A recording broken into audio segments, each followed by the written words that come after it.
Hello students, I think you all of are fit and fine and just take care of yourself.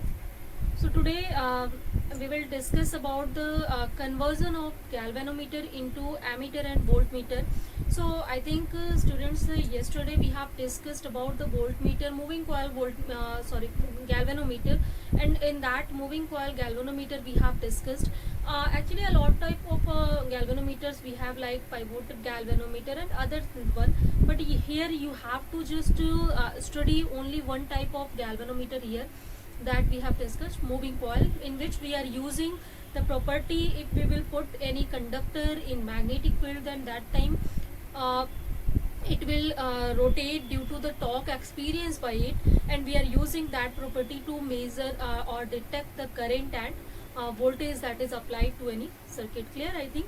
Next here as we were talking about the sensitivity of the galvanometer first, so let's see what is sensitivity of galvanometer. After that I will tell you how can we convert galvanometer to measure exact value of current or voltage, like we can just make ammeter and voltmeter by using galvanometer, and also we will use a wire for that is shunt wire is called. So I will tell you all the information here, what is shunt wire, how can we use, how can we connect it to the galvanometer to convert it into ammeter or voltmeter. Clear? So first, as I told you already, sensitivity is simple thing how small current can be detected by the galvanometer, or how small voltage that is applied to galvanometer that can be detected by it.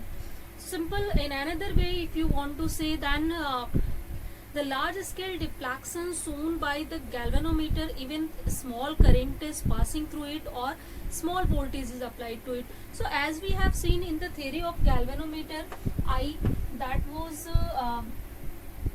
directly proportional to theta, means the deflection produced in the galvanometer that is directly proportional to current passing through it.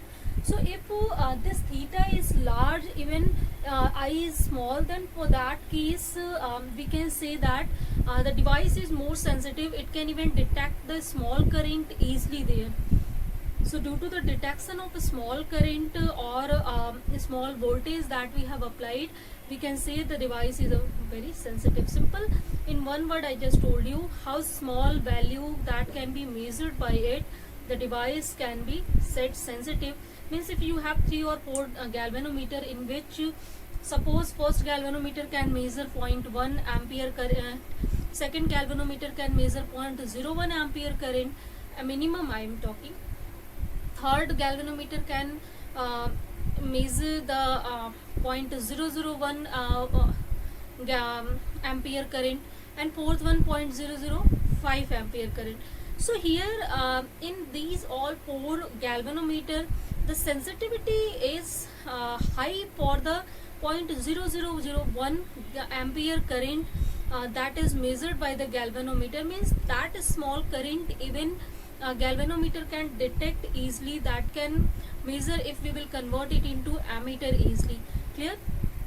So this is called, that device is more sensitive than the other. So that I was talking to just make you understand here what is the sensitivity. So according to our definitions, as sensitivity can be of 2 types, current sensitivity and voltage sensitivity. So current sensitivity is what if galvanometer can show large scale deflection even for the small current that is passing through it, then that time galvanometer said to be it is current sensitive, and that current sensitivity is defined as IS is large scale deflection per unit current that is passing through it. So through this value we can just calculate what is the current sensitivity of the galvanometer, and as we have already the value of theta, it was I is equal to z theta, and by putting the value of z we can just put what is the theta upon I from here, so that will be equal to 1 upon z. So its value is given by NBA upon K here. So this is the value of the current sensitivity easily in this case. Now next thing, second definition that we have, that is for voltage sensitivity. Means the large scale deflection shown by the galvanometer for the voltage applied to it. So in the same way we can also define voltage sensitivity, that will be equal to the deflection, large scale deflection shown by per unit voltage that is applied to end of the galvanometer. So V, in place of V we can write here I into R here, and this will be IR, and theta by I you can directly write from here IS upon R. So by using this, means what is the resistance of the that is applied or that is flowing provided due to the presence of this voltage to the terminal of voltmeter or terminal of galvanometer. By using that and by using current sensitivity or by using all these values, you can find out what is the voltage sensitivity, means how small voltage can be measured by the galvanometer. So this actually this knowledge helps us to understand which kind of galvanometer is useful for us and where we can utilize it. Suppose in some circuit very small current is flowing and there we are using that kind of galvanometer that has that can only measure the greater value of the current. So that galvanometer is not suitable for that place. So if we know the sensitivity, then we can easily understand, yes, see this one, the galvanometer that has greater sensitivity that can be used there, means how small value it can be measured, and the small value it can measure, according to that we can utilize that in our circuit to detect the current or the voltage that is applied to it. So from this all the discussion you can see simple the sensitivity of the galvanometer can be increased by the factor. So for by the factor of increasing theta here, as we are talking here, for the small current deflection should be large. So theta, when it can be large, so for the theta first let's write the expression for this. So theta is given by NBA upon K into I here. So this expression we have detected yesterday while just solving the theory of galvanometer.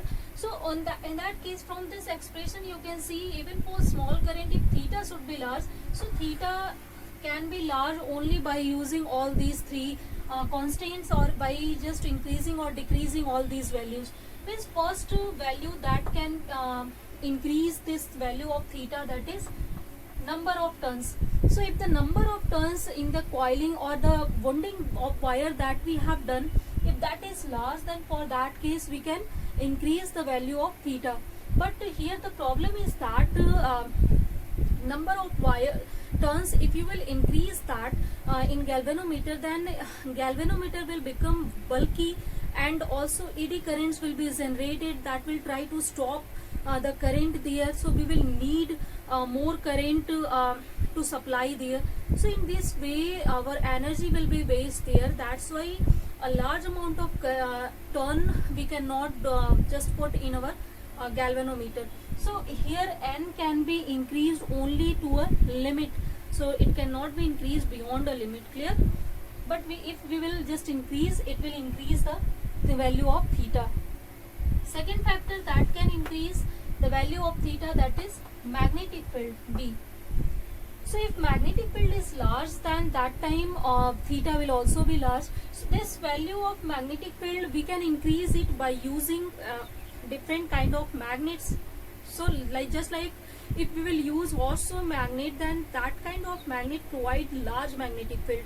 So we are using that magnetic field here in the galvanometer to for the large scale deflection here, clear? Third thing that can increase the value of theta, that is area of the coil. So if you will increase the area of coil, then again if area of coil will increase, then the whole of the galvanometer size will increase. That will be bulky, and even that will not be easy to handle there. So that's why we avoid to increase a large area for the coil. So we are just these two things we are not increasing beyond a limit. Only to increase this theta or sensitivity, we are increasing magnetic field by using different kinds of magnet in our galvanometer. Clear? Third one, we can also utilize this one. This is restoring couple or spring constant for the material that we have used in the suspension wire. So if K is small, fourth factor is if K is very small, then for that case theta will be very large. So here it means that we have to choose such kind of material that has this value of spring constant very small, or other properties I have just told you for the suspension wire, that it should be conductive, means highly conductive, should be its temperature coefficient should be low there. So this kind of property should be there. So we have seen a material we have, that is phosphor bronze, that is suitable for all these properties. So that's why we are using phosphor bronze for the suspension wire in the galvanometer. So I think students, this is now clear how can we increase the sensitivity of the galvanometer by all these factors, and why we are using certain field, certain magnets, certain material for the suspension wire in our galvanometer. This is very important term, and knowledge that you should know for every material that we are using in our instrument, and there is always a reason behind that. Clear, I think. So if this is now clear, sensitivity of the galvanometer, then our next topic is, first let's see what is the uses of galvanometer. So I think up to now that is now clear. We can use the galvanometer to detect the current, or to detect the voltage that is applied to it. Second thing, we can use galvanometer as an ammeter to measure the value of current if we will convert it into it. Third thing, if we will convert it into voltmeter, then we can utilize it to measure the voltages there. So I think that is now clear where we are utilizing it. So obviously the knowledge of voltage and current can help us a lot to design any circuit according to our needs. So that this is the primary thing that we should need there. So we are using such kind of device to measure the value there and or detect the. So next thing, how can we convert it into ammeter and voltmeter? So for the conversion, we are using a wire that is called shunt here. So next thing, let's first just discuss that is what is shunt here. After that, I will tell you how will we convert it. So shunt is basically a low resistance that is connected connected in parallel to the galvanometer in ammeter that prevents the or protects the galvanometer to from the high volt value of the current that is passing through it. Suppose actually somewhere if we are going to measure the value of our current, or we have to detect the current, and we don't know what is the amount of current that is flowing through our circuit, and if suppose current is very high, so for that high current, obviously the galvanometer will be damaged there due to the high value of current, because it will cause some thermal energy there, and due to that galvanometer will be damaged. So to prevent the damage of the galvanometer, we are using a low resistance wire in parallel to the galvanometer there, so that most of the current that will passes through the low resistance wire, and a small current only that is passes through the galvanometer. So galvanometer even can detect the current, and also we can just keep safe our device there. So simple, first our purpose that we are using shunt, that is to protect our galvanometer from the high current. Second is application of this is we are using this wire in the galvanometer to convert it into ammeter and voltmeter. So let's see what is the value of current that is passing through the shunt if we are using it to protect the galvanometer. Means I just told you, if most of the current will pass through the sun, then what is the amount of current that is passing through the sun? Let's see that. So for this one, this is our galvanometer.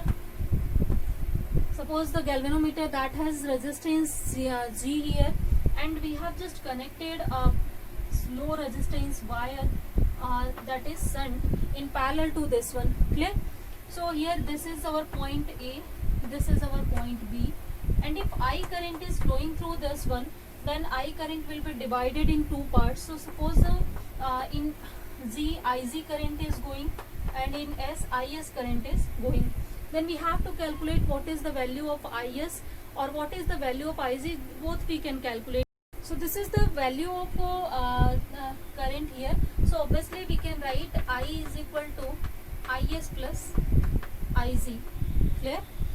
So if we will write I is equal to IS plus IZ, now we can find out what is the potential difference between these 2 points A and B. So as these two wires or these two resistances are in parallel, then obviously potential difference here and here, that will be same. So we can write the potential across B and AB point, then that will be equal to current into resistance here, or here IS into S.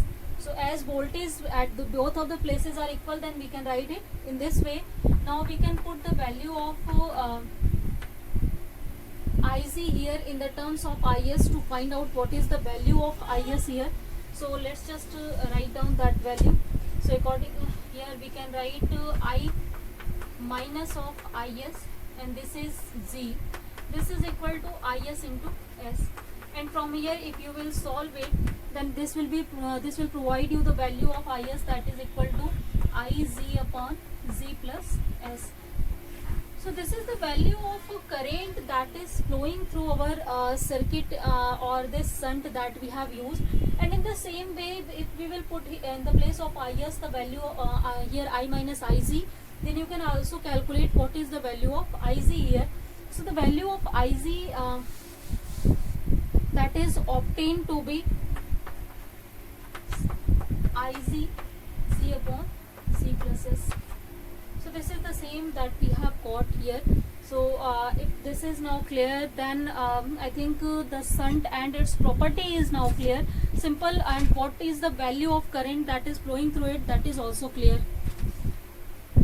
Next thing here, now come to our topic, that is how can we convert the galvanometer into ammeter or voltmeter. So first let's see how can we convert it into ammeter.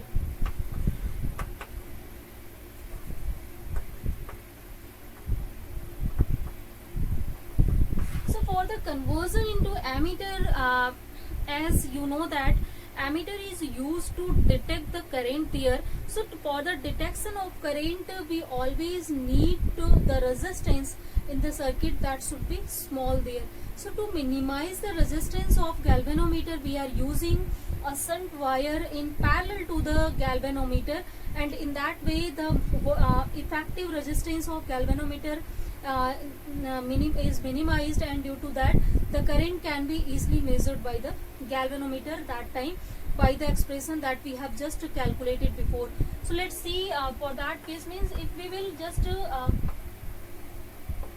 join a wire or low resistance wire in parallel to this galvanometer, then that time this whole of the device that is formed here, that is known as ammeter here.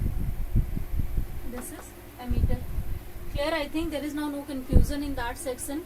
So here let's see what is the value of current that is flowing here, or simple you know already actually value of current, that there is no need to use that. Next thing, how can we know that what is the value of resistance that we needed here for the conversion of galvanometer into ammeter here? Means how can we calculate or determine the value of S here? So we can just determine or the value of S, as we have the knowledge of current, means what amount of current we just want to measure here.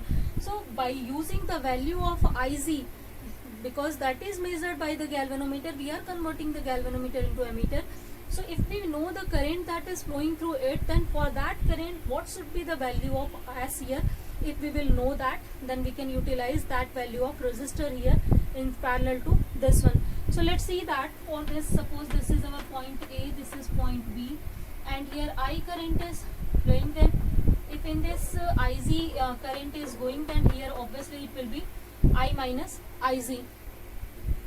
Now from the expression we can write here for the voltage here, means the voltage potential difference between A and B, that can be written as VA minus VB. This can be written as IZ into Z, means current into resistance here, or here also the same potential is generated or given, that it means that we can write I minus IZ into S here. Clear? So from this expression we can find out what is the value of S in the terms of these values here.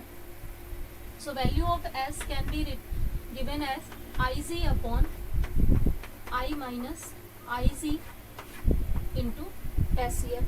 Clear? I think there is now no confusion. How can we find out the value of shunt here? Sorry, here should be Z. If we know what is the resistance of galvanometer, what is the current that we have to measure with the help of galvanometer, and what is total current that is flowing in our circuit, then by using all these expressions we can find out what is the value of resistor that we should use to convert it into galvanometer, so that that galvanometer can measure this amount of current that is flowing through it. So I think student that is now clear. How can we convert the galvanometer into ammeter? So simple, ammeter is the device that is used to measure the value of current, and also it is a low resistance device here. So it means here we are using already a resistor parallel to it, so that can minimize the resistance. So it is low resistance device that is used to measure the current here. So clear, I think. And also if we have to find out what is the effective resistance of this ammeter, this is resistance of galvanometer, this is resistance of shunt, and if hold this device we will see this is the ammeter. So how we can find out effective resistance here? So as we can see that both the resistors are in parallel combination, then effective resistance, suppose Rp is effective resistance, then that can be given by the formula, that is Gs upon Z plus S.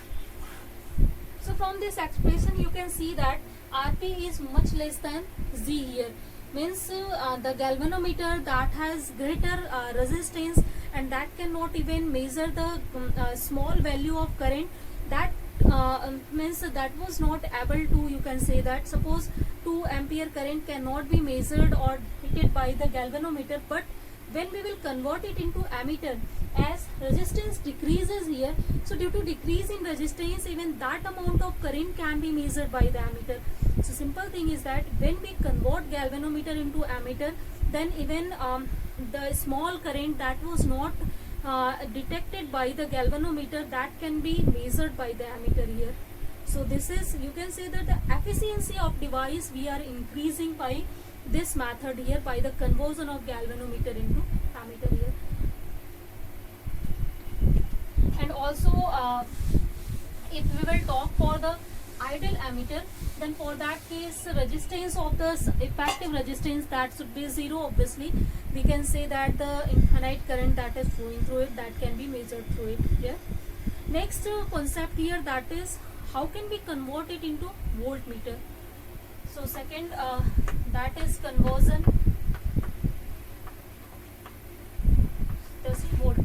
So as you know that voltmeter is a device that is used to measure the voltage that is applied in any circuit. So if we have to measure the voltage, then how can we measure it? So according to Ohm's law we can measure it by using some resistor. Means what is the potential drop across the resistor, through using that concept we can measure the voltage there by by connecting voltmeter at two ends of the resistor there. So it means that for the detection of voltage we need high resistance here. Greater will be the resistance, greater will be the voltage that will be measured by the galvanometer here. So simple voltmeter is a high resistance device that is used to detect the or measure the voltage applied in the circuit. So high resistance, you know that we can achieve by the series combination of resistor. So here we are just using shunt wire in series with the galvanometer to convert it into voltmeter. So it means this shunt is just this is S, this is our Z, and this is now the combination that you are seeing. This whole combination is now voltmeter here. So in this way you can convert it into voltmeter. Now let's see what is the value of this S that should be joined in series to convert this galvanometer into voltmeter, so that it can detect, it can measure the voltage that is applied in our circuit. So for that case, suppose IC current is flowing here. So as this is in series, then current will be same at every places. So overall, if you will see what is the effective resistance here. So as effective resistance of this whole circuit can be written as S plus Z, as these are in series two resistors, then we can easily find out it. And if we have to find out what is the voltage that is measured by this whole combination between these 2 points A, B, so that voltage can be written or given by RP into IZ. So this is S plus G into IZ here. Clear?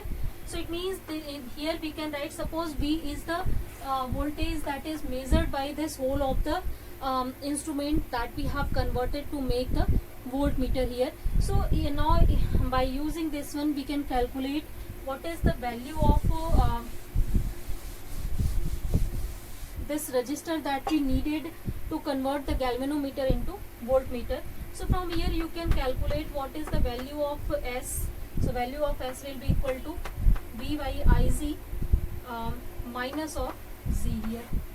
Means here if the value of potential or voltage that we need to measure by the voltmeter, that if you will put, and the current that is flowing through the galvanometer, that is, and the resistance of the galvanometer, if you will put all these values, then for the detection of this or for the measurement of this voltage, what is the value of shunt that you have to use, you can calculate there, and you can use that value of resistor in series with the galvanometer to convert into voltmeter.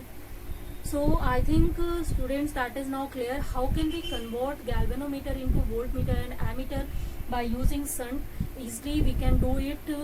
Simple, we have to just connect for the conversion of in voltmeter, we have to connect it in series, and for the conversion in ammeter we have to connect it into parallel combination. And simple, it means at one place we have to just make it low resistor, and one place we have to make it high resistor. Clear? So if we will say what is the resistance of ideal voltmeter, so here as voltmeter is high resistance, then we can say that we have to use a high resistor, and that can be equal to infinite for the ideal value of the voltmeter. Clear, I think. So I think students, up to now whole of the chapter that we have discussed, that is now clear. So from by ending this topic, we have just ended our chapter magnetic effect of current. And one more time, let me just summarize whole of the chapter what we have just studied, and that will help you to just understand what we are trying to study in this chapter, and according to that chapter will be easy actually to you. So simple, we have started it from the experiment that is done for the flow of current for the detection of magnetic field. So we have started it with the Oersted experiment. Means according to Oersted experiment, whenever the current is passing through anywhere, then that create a current magnetic field around it. So and that value of magnetic field we have calculated first by using Biot-Savart law. After that we have calculated it also by using Ampere's circuital law, if we are able to draw some Amperian loop anywhere. And by using that we have seen number of applications like we have calculated if we have a straight wire what will be the value of magnetic field, if we have circular coil what is the value of magnetic field at axial point at center. And for the case of Ampere circuital law, their application we have seen for solenoid and toroid, so that is also very important concept that I told you. After that we have started to discuss about the force that is experienced by the charged particle that is moving and that is entering in external magnetic field. Then we have discussed what is the motion of the charged particle, means if it will be deflected by the galvanometer due to that force that is experienced by it, that is called Lorentz force. So according to that we have seen it can make helical motion, circular motion or linear motion, and the conditions we have seen. Later we have seen the case what is the force experienced by the charged conductor or current carrying conductor when we will put it into external magnetic field. And then we have seen for the two parallel wire, if current is flowing in same direction, and what is the value of force that is experienced by them, or if current is in opposite direction, then what is the value of force experienced by them. And after all these discussion we have seen what is the value of torque that can deflect the conductor by the just a pair of forces that is applied to it. And then we have seen the application of that is galvanometer. So only these things we have done up to now. Simple force, magnetic field, and their applications we have seen. So I think chapter is not very long, only the topics are exactly very important and that are long topics. I think in one day we have this just discuss only one topic. So students, I think all the topics of this chapter is now clear. So let's just end our class here. In next class I will just discuss what is the first I will discuss some numerical problem, later I will discuss the next chapter and in our next class. Clear? So let's see some numerical problem in our next class. So thank you students.